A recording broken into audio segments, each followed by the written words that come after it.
My sister let me pay for her engagement celebration. Then she and my parents uninvited me like I was nothing, so I canceled all and watched them crumble.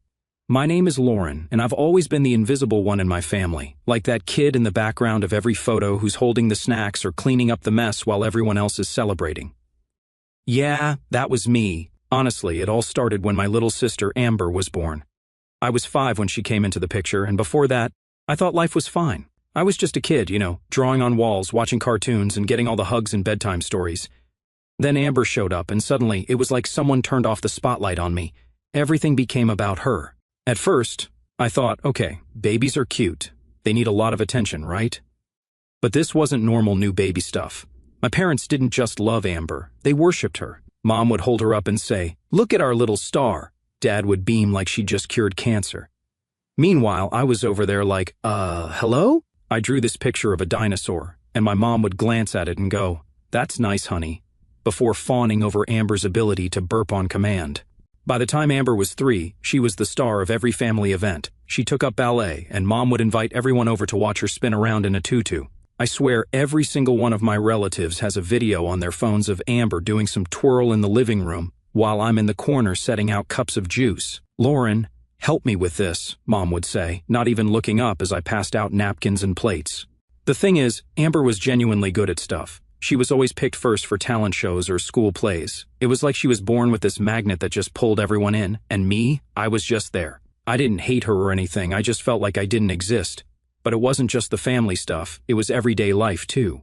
I'd come home from school, ready to tell my parents about getting an A on my science project, and before I could even open my mouth, Mom would be like, "Lauren, take Amber outside to practice her cartwheels." No, "Hi, how was your day?" Or "Great job on your project, just go help Amber."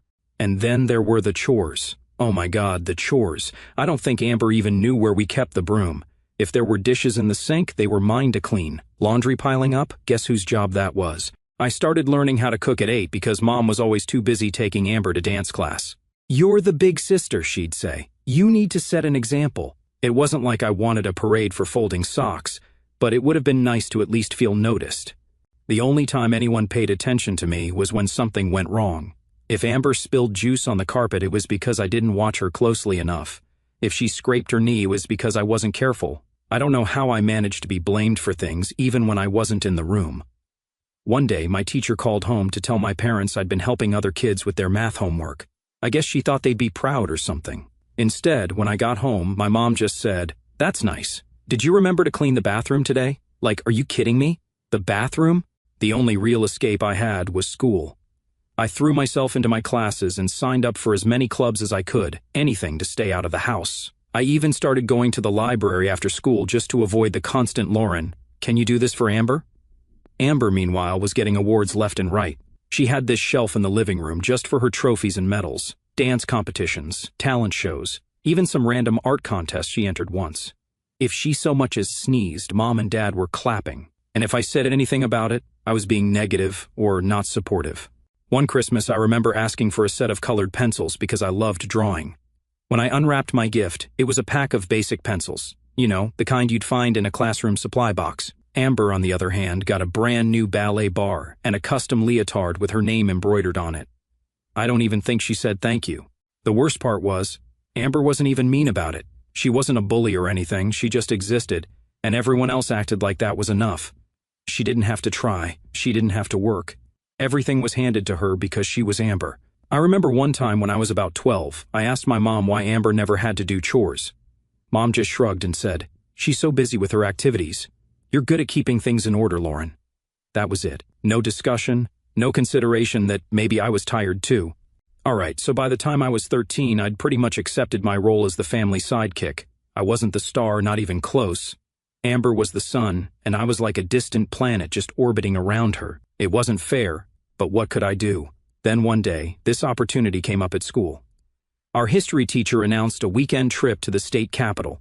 It was this big thing where we'd visit museums, the old courthouse, and even meet some local officials. They only picked a handful of kids, and somehow I made the cut. I was so excited I thought I'd explode.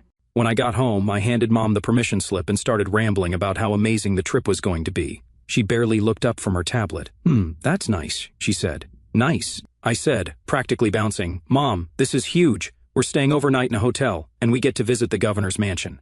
They even said we'll get to see the archives. She finally glanced at the paper and frowned. Lauren, this is next weekend. Yeah, I know. She shook her head and set the paper down on the counter. You can't go. Just like that, all my excitement deflated. What? Why not? Amber's got her gymnastics meet next weekend, she said, like it was the most obvious thing in the world. We'll need your help with costumes and snacks. I stared at her, waiting for the punchline, but she was serious. Mom, this is a school trip. It's educational. Can't you handle Amber's meet without me for once? She sighed like I was being unreasonable. Lauren, don't be selfish. Amber needs you. Dad chimed in from the living room, not even looking away from the TV. Your sister's got a real future ahead of her, Lauren. You should be proud to support her. Proud? Was I supposed to feel proud packing granola bars and sewing sequins onto leotards? But this is important to me, I said, my voice cracking. Mom waved me off. You can go next time. There was no next time. The trip only happened every few years, and by the time it came around again, I'd be in high school. But they didn't care.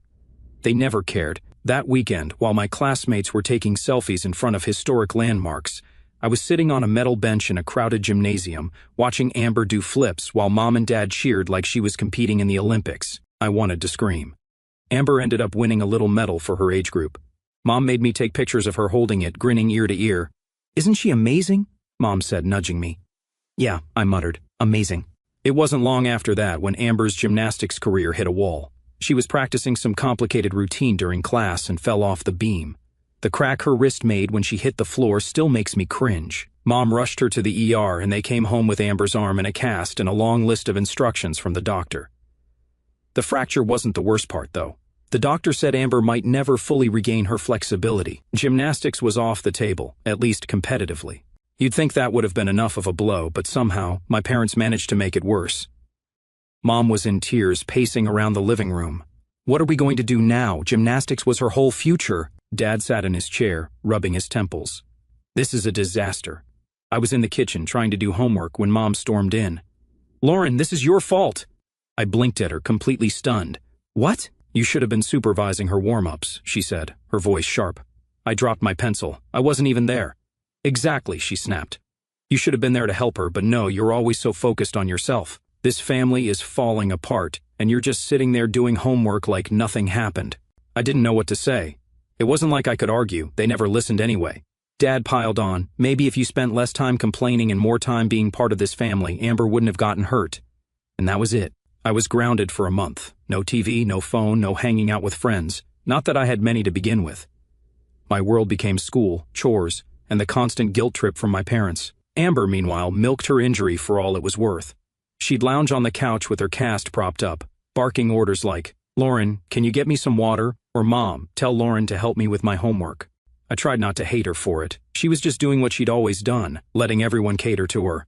It wasn't her fault our parents treated her like royalty and me like the help, but that didn't make it any easier to swallow. The only escape I had was Mia's parents' bakery in our town, which had a cozy and quiet environment.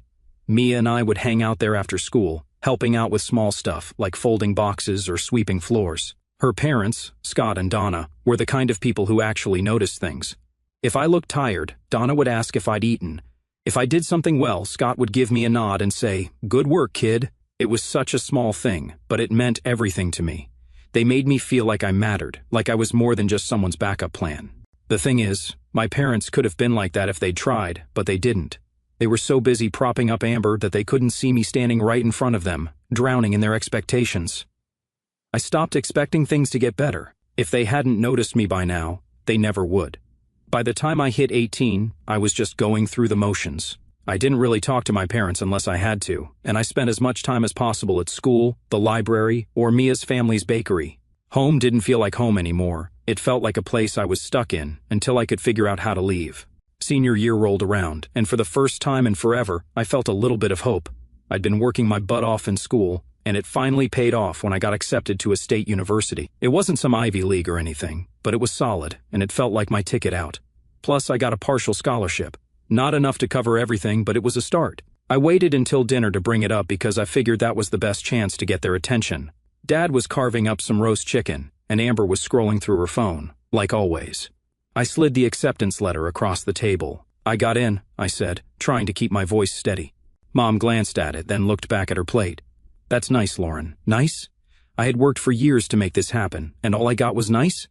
I pushed forward anyway. It's not too expensive. I've already got a scholarship that covers part of the tuition. I just need a little help with the rest. Mom sighed, the way she always did when I asked for anything. We're not taking out loans, Lauren. I'm not asking for loans, I said quickly. I just need some help up front. I'll pay it all back. I'll even sign something if you want. Dad finally looked up. College isn't for everyone, Lauren. Some people are better off getting jobs right away. Amber snickered, barely looking up from her phone. Yeah, maybe you should have thought of that before wasting all that time on homework. I clenched my fists under the table. This isn't a waste of time. I've already done the math. I'll graduate, get a job, and pay you back. I just need a little help to get started. Mom shook her head. We don't have the money, Lauren. You need to be realistic. Maybe there's a job at the mall or something. Plenty of people do fine without college. I stared at my untouched plate, fighting back tears. They had the money. I knew they did. Amber's gymnastics lessons weren't cheap, and neither were the endless art supplies and piano lessons they bought her after she quit gymnastics. But when it came to me, nothing. After dinner, I went to the bakery, hoping Mia would be there. I needed someone to vent to before I exploded. She was wiping down the counter when I walked in, and the second she saw my face, she knew something was wrong. What happened? She asked, putting down the rag. I slumped onto a stool and told her everything, how I got into college, how I just needed a little help, and how my parents basically told me to get lost. I did everything right, I said, my voice cracking. Straight A's, all the extracurriculars, and they don't even care. Mia didn't say anything right away, which was weird for her. Usually she had something sarcastic or funny to say to cheer me up, but this time she just nodded. Hang on, she said, disappearing into the back room. A few minutes later, she came back with her parents. They had always been kind to me, but I wasn't expecting what came next. Lauren, Donna said, sitting down across from me, Mia told us what's going on. We want to help. I started shaking my head. No, I can't ask you to do that. You're not asking, Scott interrupted. We're offering. You've been part of this bakery for years and we've watched how hard you work. You deserve this chance. Donna nodded. We'll cover your tuition. You'll work here part-time after classes, and you can pay us back when you're able. No interest, no rush. I couldn't believe what I was hearing. These people weren't even related to me, and they were willing to do more for me than my own parents ever had. Tears started streaming down my face, and for the first time in a long time, they weren't from anger or frustration, they were from relief. That night I went home and packed my things. I didn't make a big announcement or anything, I just quietly filled a couple of bags with clothes and essentials. The acceptance letter went on top, like a reminder that I was finally getting out. When I left the next morning, my parents barely noticed. Mom was busy making breakfast for Amber, and Dad was already halfway out the door for work. Amber didn't even look up from her phone. College felt like stepping into a whole new world. It wasn't perfect. I had to juggle classes, part-time work at the bakery, and the general stress of being broke most of the time, but it was mine. For the first time in my life, I wasn't cleaning up after anyone else or getting blamed for things I didn't do. I could finally just focus on me. My dorm was nothing fancy, it was small, the mattress was lumpy, and my roommate, Steph, had a habit of blasting country music at random hours, but we got along well enough. She was a freshman like me, and we bonded over late-night study sessions and cheap takeout. We weren't exactly best friends, but it was nice having someone to talk to who didn't see me as Amber's sister. Classes were no joke. I'd always been a good student, but college was on another level. I was majoring in business administration, which sounded kind of boring at first, but the more I got into it, the more it clicked. A lot of the stuff we learned about budgeting, organization, and problem-solving reminded me of what I'd been doing at the bakery, only now I was learning how to take it to the next level. Speaking of the bakery, it was still a big part of my life. I worked there a few evenings a week and most weekends, handling everything from taking orders to managing inventory. It wasn't glamorous, but I loved it. I felt like I was really contributing to something meaningful. Plus, the regulars were always fun to chat with. There was Mr. Peters, who came in every Saturday for a black coffee and a cinnamon roll, and the group of college kids who swore by our blueberry muffins. One day, Scott called me into the back office. My first thought was, oh God, what did I mess up? But instead of being in trouble, he handed me a clipboard and said, "You've been doing a great job, Lauren. We're thinking of expanding our catering business, and we want you to manage it." I stared at him, completely stunned. Me? Manage it? You're organized, reliable, and you've got a good head for numbers, he said. We trust you. I didn't know what to say. No one had ever trusted me with something so big before. I won't let you down, I said, and I meant it. Taking on the catering business was a challenge, but it also felt like a turning point. I threw myself into it, creating schedules, managing orders, and even helping with marketing. I designed a flyer that we put up around campus, and within a few weeks we started getting calls for small events, study groups, club meetings, stuff like that. It wasn't huge, but it was a start, and every successful event felt like a win. Meanwhile, my classes started to make more sense too. Concepts that seemed abstract at first, like supply chain management or financial forecasting, started to click when I applied them to the bakery. I'd sit in lectures and think, oh, this is just like what I did with the catering schedule last week. It was like everything I was learning had a real-world application, and that made it so much easier to stay motivated. Of course, things weren't perfect. There were nights when I barely got any sleep because I was finishing an assignment or prepping for a catering event, and there were times when I felt completely burned out, questioning if all this effort was even worth it. But then I'd remind myself of why I was doing it. I wasn't just working toward a degree or a paycheck. I was building a life where I didn't have to rely on anyone else, where I didn't have to be anyone's doormat. Back home, things were distant. My parents rarely called, and when they did, the conversations were short and superficial. "How's school?" Mom would ask, and before I could answer, she'd launch into a story about Amber. That Thanksgiving, I went home for dinner out of obligation more than anything. Amber was sitting at the table, flipping through photos on her phone, while Mom bustled around, making sure everyone knew about Amber's newest art classes. I tried to tune it out, focusing on the mashed potatoes on my plate, but then Mom said something that made me freeze. "We've been saving for years to make sure Amber can go to the college of her choice." I stared at her, my fork hovering mid-air. "You've been saving for Amber's college?" Mom looked up, confused. "Of course. We've always wanted to give her the best opportunities." "The best opportunities, right? The same parents who told me to get a job at the mall when I needed help for my tuition. The same people who couldn't be bothered to care about my grades or my plans." I didn't say anything else. I couldn't trust myself to speak without losing it. I finished my dinner in silence, the sounds of my family's laughter and chatter grating against my nerves. Amber, of course, looked pleased with herself, like it was only natural that our parents would prioritize her. That night, back in my childhood bedroom, I made a decision. If my parents didn't care enough about me to invest in my future, then fine. I wouldn't waste another ounce of emotional energy on them. From now on, our relationship would be strictly transactional. They didn't see me as their daughter, so I wouldn't act like one. It was easier than I thought to detach. The highlight of my sophomore year came when I crossed paths with Mr. Wallace. He showed up one evening, looking as sharp as ever in his tailored suit that screamed business. He ordered his usual coffee and muffin, and as I rang him up, he smiled and said, "Lauren, right?" I blinked. Yeah, that's me," he nodded. "You've done a great job with this place. I've been watching how smoothly everything runs here, and it's impressive." "Thanks," I said, a little flustered. "It's a team effort, though." "Still," he said, handing me his card. "We're always looking for smart, hardworking people at my firm. If you're interested, give me a call when you graduate." I tucked the card into my pocket, my mind racing. A part of me wanted to jump on the opportunity right then and there, but I reminded myself that I still had 2 years of school left. Still, the fact that someone like him saw potential in me felt like a validation of everything I'd been working towards. By the end of sophomore year, I'd paid back every cent Scott and Donna had loaned me for tuition. It felt amazing to hand them that final check, knowing I'd kept my promise. For so long, I'd been chasing validation from my parents, trying to prove I was worth something, but now I realized I didn't need their approval. I had people in my life who saw my value, and that was enough. By the time I hit junior year, I was cruising. Not in an easy way, life was still busy and exhausting, but I had found my rhythm. Classes were going well. I was making good money at the bakery, and the idea of a real future didn't seem so far away anymore. That's why it caught me off guard when my parents called one evening. I debated ignoring it, but something told me to pick up. "Hi, Mom," I said, bracing myself for whatever Amber-related update was coming. "Oh, Lauren," she said, her voice shaky like she'd been crying. "We need to talk." My stomach dropped. "What's going on?"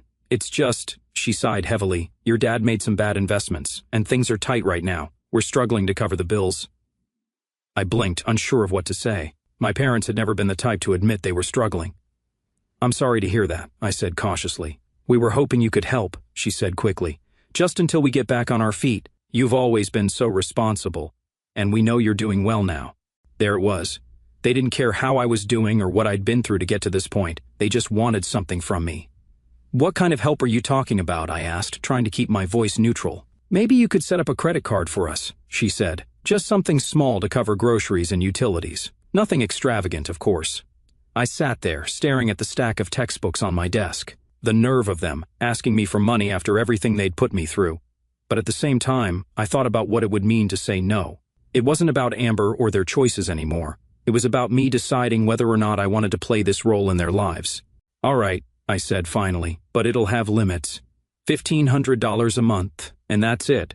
Groceries, utilities, and essentials only. Oh, thank you, sweetie. Mom gushed. You don't know how much this means to us. The gratitude in her voice sounded genuine, but I didn't let myself get too comfortable. I knew how this would go. Setting up the card wasn't hard. I linked it to my account but made sure to monitor it closely. The first few months went surprisingly well. The charges were small. Groceries, gas, the occasional dinner out at a mid-range restaurant. Nothing extravagant. For a moment I thought maybe things would actually be different this time. Mom started calling more often, usually to give me updates about their expenses. We're keeping it really modest, she'd say, just the basics. Sometimes the calls would veer off into her usual updates about Amber, but I didn't engage much. Our relationship had become strictly about transactions, and I was okay with that. Amber, of course, wasn't thrilled about my involvement. Why does Lauren have to know everything? I overheard her snap on one of Mom's calls. Can't you just let me handle it? You don't even work, Mom shot back. It was one of the few times I felt a small sense of satisfaction listening to them argue. Months turned into a year, and I started to loosen my grip on the situation. The charges stayed consistent, and I barely noticed the money leaving my account. It wasn't like I was struggling. Plus, I still had Mr. Wallace's business card in my wallet, waiting for graduation day. I guess I let myself get too comfortable, though, because the first red flag showed up on a random Tuesday. I was reviewing the credit card statement, like I did every month, and noticed a charge for $600 at some boutique clothing store. I called Mom immediately. What's this? Oh, that's just a little something for Amber, she said, like it was no big deal. She needed a new outfit for an event. I pinched the bridge of my nose. Mom, this card is for necessities, not clothes. She's meeting Ryan's parents this weekend, Mom argued. She has to make a good impression. Ryan was Amber's new boyfriend, the latest in a long line of people my parents were enamored with. I hadn't met him, but based on Mom's endless gushing, he came from some wealthy family that owned luxury car dealerships. I just let it go. After my graduation, landing the job at Mr. Wallace's firm felt like stepping into another world. It was corporate, sure, but it wasn't stuffy. They respected my ideas, gave me projects that mattered, and paid me a salary I never dreamed I'd see. For the first time in my life, I wasn't scraping by. I could afford nice things. A reliable car, new clothes that didn't come from clearance racks, and even a sleek little apartment in the city. Word got back to my parents, of course. Mom called me not even a week after I started the job, her tone so sweet it almost made my teeth hurt. Lauren, honey, we're just so proud of you. A big job at such a respectable company. We always knew you'd go far. Uh-huh, I said, skeptical. I'd learned to read between the lines by now. We've just been thinking, she continued, her voice getting that fake casual tone that always meant trouble. Now that you're doing so well, maybe we could increase the card limit just a little. You know, for emergencies. How much is a little? I asked, already dreading the answer. Well, $2,500 seems reasonable, don't you think? Groceries are getting more expensive and Amber's art classes aren't cheap. There it was. It wasn't about groceries or utilities, it was about Amber. It was always about Amber. No, I said flatly. Mom laughed nervously, like she thought I was joking. Lauren, don't be so stingy. You're making plenty now. We're family. Exactly, I said. Which is why I'm already giving you $1,500 a month. That's more than enough for necessities. She didn't argue outright, but I could hear the disappointment in her voice when she said, all right, if that's how you feel. I thought that was the end of it, but the entitlement only grew. Suddenly, every phone call was about how much I was thriving and how proud they were of me, always followed by some not-so-subtle hints about what else I could do for them. It never stopped. They saw my success as their success, my money as their money. Every little thing they wanted they framed as some kind of investment in Amber's future, and every time, I shut it down. No, Mom. Sorry, Dad, that's not in the budget. I've already done more than enough. I could tell they hated hearing it, but I didn't care. I'd spent my entire life being their doormat, and I wasn't going back. By the time the betrayal hit, I should have seen it coming. I mean, how many chances can you give people before they show you who they really are? But even after everything, every ridiculous request, every guilt trip, I didn't expect it to be this bad. It started with a photo. I was at work, flipping through reports, when my phone buzzed with a notification. It was Amber's Instagram. Normally, I ignored her posts because they were always the same, her posing in some expensive outfit or bragging about her latest achievement, but this one caught my eye because it was so over the top, even for her. The caption read, "Engaged, blessed to celebrate with family in Monaco. So grateful. #family first." The picture was worse. Amber was standing on the deck of a luxury yacht, wrapped around some guy who I assumed was Ryan. My parents were there too, grinning like they'd just won the lottery. And to top it off, there were two other people I didn't recognize, probably Ryan's parents. The backdrop was pure Monaco, bright blue waters, sleek yachts, and the kind of skyline you only see in movies. My stomach sank as I kept scrolling through the post. It didn't take long to piece it together. They were on a week-long trip to Monaco, celebrating Amber and Ryan's engagement. My parents, Amber, Ryan, and his family, all living it up in one of the most expensive places on earth. And the best part? They'd done it all with my money. A quick check of my banking app confirmed it. First-class flights for 6 people, 18,000 euros. Yacht rental for the week, 25,000 euros. Dinners at Michelin-starred restaurants, spa appointments, private tours of Monte Carlo. It added up to over 50,000 euros. I couldn't believe it. I'd given them a card for groceries and utilities, and they'd used it to fund a dream vacation to Monaco. A vacation I wasn't even invited to. I called Mom immediately. She answered on the second ring, her voice annoyingly chipper. "Hi, sweetie, how's work? Where are you?" I asked, trying to keep my voice steady. There was a pause. I could hear faint music and waves in the background. "Oh, we're just taking a little break. You know how stressful things have been lately." "A little break?" I snapped. "You're in Monaco with Ryan's family using my money." The silence on her end was deafening. Finally, she muttered, "Lauren, don't be dramatic." "Dramatic?" My voice was shaking now. "You maxed out the card. You spent over 50,000 euros without telling me on a trip I wasn't even invited to. You didn't need to be here," she said defensively. This was about Amber and Ryan. It's their moment. Before I could respond, I heard Amber's voice in the background. "Is that Lauren? Let me talk to her." There was some shuffling, and then Amber was on the line. "Lauren," she said, her tone dripping with annoyance, "can you not ruin everything for once? This trip is important. Ryan's parents are here, and they need to see that we're a successful, supportive family." I laughed bitterly. "A successful family? You don't even have jobs. You're living off my money." "Oh, please," she scoffed. "You make plenty. What's 50 grand to you? It's not like you're struggling." "It's my money," I shot back, "and you didn't even ask." Amber didn't miss a beat. "Well, maybe if you weren't so bitter all the time, we'd include you. But honestly, you don't fit in here. You'd just make it awkward." My jaw dropped. "Awkward? I'm the reason you're even on this trip.